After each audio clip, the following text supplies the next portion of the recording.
Live from the world's capital markets, here are the financial headlines, brought to you by KQ Markets. Hello and welcome to Tuesday's Daily Financial Digest.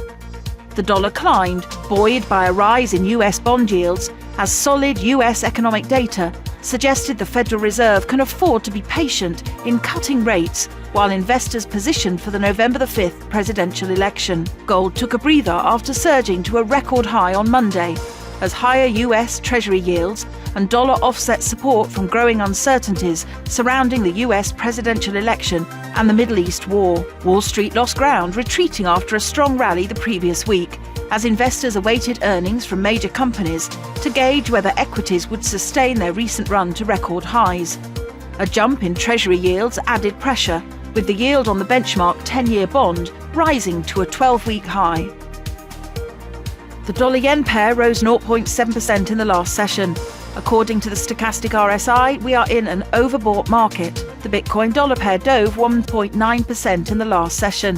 The Stochastic-RSI is giving a negative signal. The gold dollar pair made a minor downward correction in the last session, dropping 0.1%. According to the RSI, we are in an overbought market. The oil dollar pair exploded 1.4% in the last session.